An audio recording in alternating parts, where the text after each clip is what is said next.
السلام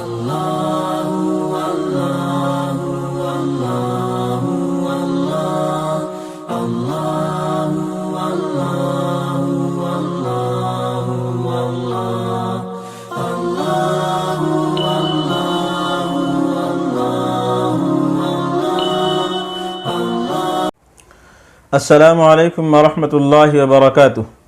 ناظرین اکرام، آج ہمارا تعلیم قرآن کے سلسلے کا سبق نمبر 66 ہے۔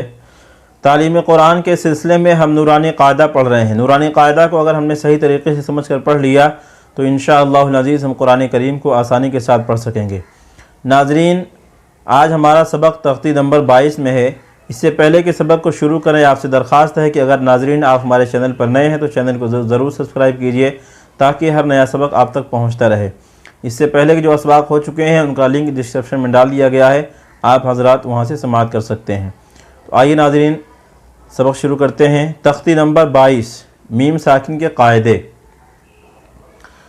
آئیے پہلے جانتے ہیں کہ میم ساکن کے کتنے قاعدے ہیں۔ تو ناظرین، میم ساکن کے 3 قاعدے ہیں: اظہار شفوی، اخفاء شفوی، ادغام شفوی۔ اظہار شفوی کب ہوتا ہے، اخفاء شفوی کب ہوتا ہے اور ادغام شفوی کب ہوتا ہے، اس کی تفصیل جانیں گے ابھی۔ اس سے پہلے ہم یہ سمجھ لیتے ہیں کہ میم ساکن کسے کہتے ہیں۔ تو جس میم کے اوپر جزم ہو، سکون ہو، اس کو میم ساکن کہتے ہیں۔ میم ساکن کے 3 قاعدے۔ نمبر 1، اظہار شفوی۔ اظہار شفوی کب ہوتا ہے، آئیے اس کو جانتے ہیں کہ میم ساکن کے بعد با اور میم کے علاوہ باقی 26 حرفوں میں سے کوئی حرف آئے تو میم ساکن کا اظہار شفوی ہوگا۔ میم ساکن کے بعد با اور میم کے علاوہ 26 حرف، اور ہم نے پڑھا ہے کہ حروف تہجی 29 ہیں، تو با اور میم کو نکالا تو 26 با اور میم یہ 2 28 ہو گئے، تو 29 ایک حرف کہاں گیا؟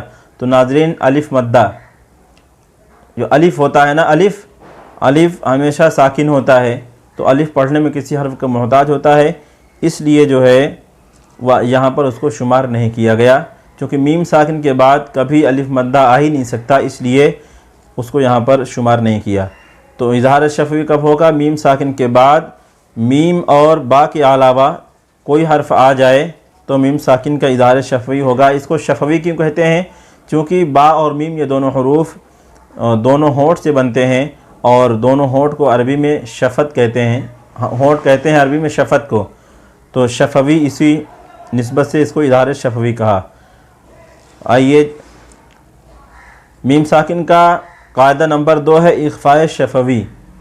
اخفاء شفوی کب ہوتا ہے، اس کو آئیے جانتے ہیں کہ میم ساکن کے بعد با آئے تو میم ساکن کا اخفاء شفوی ہوگا۔ اظہار شفوی میں اظہار کہتے ہیں بغیر غنہ کے پڑھنا جلدی سے، اور اخفاء کہتے ہیں کہ تھوڑی دیر ناک میں آواز کو روکے رکھنا ہے، غنہ کرنا ہے۔ تو میم ساکن کے بعد با آئے تو میم ساکن کا اخفاء ہوگا، اور ایک الف کے برابر غنہ بھی ہوگا، جیسے ربہم بہم، اس طرح سے۔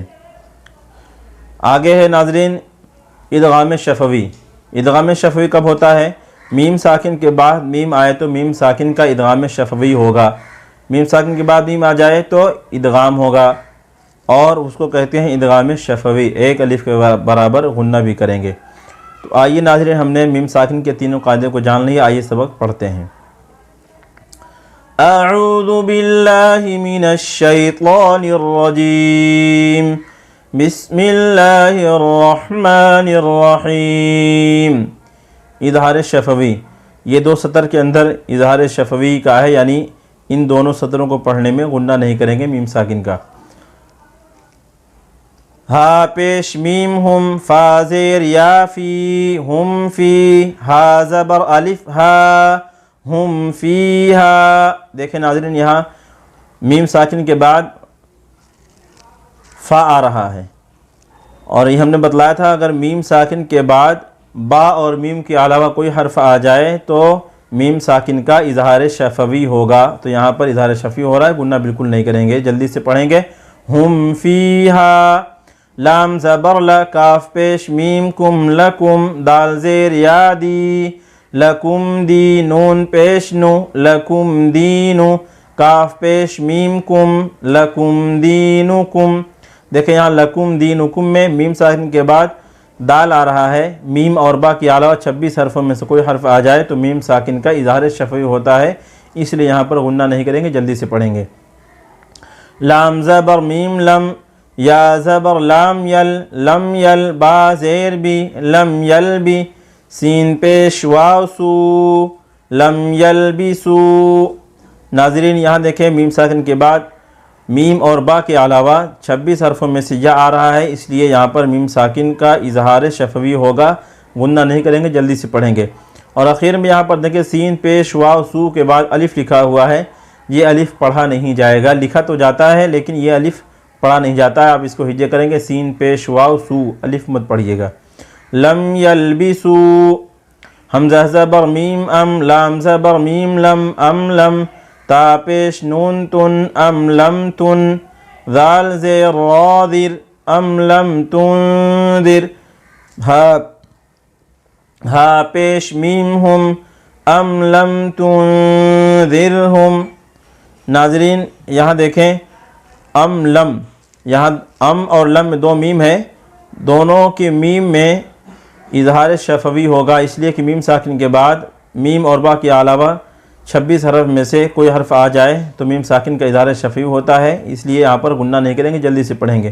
اور آگے تنذر اخفا ہوگا، اس لیے کہ یہاں نون ساکن کے بعد حروف اخفا کے 15 حرفوں میں سے زال آ رہا ہے، تو نون ساکن کا اخفا کرتے ہوئے ایک الف برابر غنہ کر کے پڑھیں گے۔ ام لم تنذرہم، اس طرح سے لام زبر لا، ہا پیش میم ہم لہم، حمزہ زبر جیم اج، لہم اج، را دو پیش رن، لہم اجرن۔ ناظرین یہاں دیکھیں ہا پیش میم ہم میں میم ساکن ہے، اور میم ساکن کے بعد میم اور با کے علاوہ 26 حرفوں میں سے یہاں حمزہ آ رہا ہے، اس لیے یہاں پر میم ساکن کا اظہار شفوی ہوگا، یعنی غنہ نہیں کریں گے، جلدی سے پڑھیں گے۔ ناظرین آج کے سبق میں بس اتنا ہی، ہجے ہو گیا پورا، آئیے اس کو رواں پڑھ لیتے ہیں۔ ہم فیہا لکم دینکم لم یلبسوا ام لم تنذرہم لہم اجر۔ ناظرین اس دو لائن کے سبق میں کہیں بھی میم ساکن میں غنہ نہیں کریں گے، بلکہ اظہار کے ساتھ جلدی سے پڑھیں گے۔ یہ سبق مکمل ہو گیا، انشاءاللہ پھر اگلے سبق میں ملیں گے۔ السلام علیکم ورحمۃ اللہ وبرکاتہ۔